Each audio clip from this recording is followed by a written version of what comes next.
தமிழக வெற்றி கழக மாநாடு சம்பந்தமா ஒரு அப்டேட் வந்திருக்கு. சோ அது என்ன அப்படிங்கறத பார்க்கலாம். மாநாட்டுக்கான பூமி பூஜை இன்னைக்கு நடக்கும் அப்படிங்கிற மாதிரி எதிர்பார்த்தோம். ஆனா தேதியை மாத்தி வச்சிருக்காங்க. 4ஆம் தேதி பூமி பூஜை நடக்க போகுது அப்படிங்கிற மாதிரி ஒரு அப்டேட் வந்திருக்கு. 4ஆம் தேதி பூமி பூஜை நடத்தி பந்தக்கால் ஊன போறாங்க. சோ இந்த ஃபங்க்ஷனுக்கு தளபதி வருவாரா அப்படிங்கறது தெரியல. ஒருவேளை திடீர் என்ட்ரியா கூட தளபதி வரதுக்கு வாய்ப்பு இருக்கு. வெயிட் பண்ணி பார்க்கலாம். இதுக்கிடையில தளபதிக்கு ஒரு அதிர்ச்சியான செய்தி போயிருக்கு. என்ன அப்படின்னு பார்த்தோம்னா, அக்டோபர் மாசம் மழை சீசன் அப்படிங்கிறது எல்லாருக்குமே தெரியும். இருந்தாலுமே மாநாட்டை வெற்றிகரமா நடத்திடலாம் அப்படிங்கிற ஒரு நம்பிக்கையோட தளபதி இருக்காரு.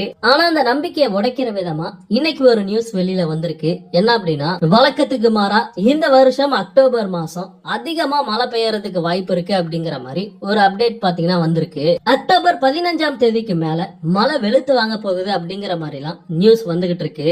ஆல்ரெடி தளபதி கட்சி நிர்வாகிகள் கிட்ட என்ன சொன்னார் அப்படின்னா, மழை வந்தாலும் புயல் வந்தாலும் மாநாடு நடக்கும் அப்படிங்கிற மாதிரி பேசியிருந்தாரு. பட் வழக்கத்துக்கு மீறி மழை பெய்ய போகுது அப்படிங்கிற பட்சத்துல சமாளிக்கிறது ரொம்பவே கஷ்டம் அப்படின்னு தான் சொல்லணும். அது மட்டும் இல்லாம மத்த மாவட்டங்கள்ல இருந்து மக்கள் வரதும் அதிகப்படியான சிரமமா இருக்க போகுது. சோ மழை வரக்கூடாது அப்படின்ட்டு கடவுளை வேண்டிக்கிறத தவிர வேற எதுவுமே பண்ண முடியாது.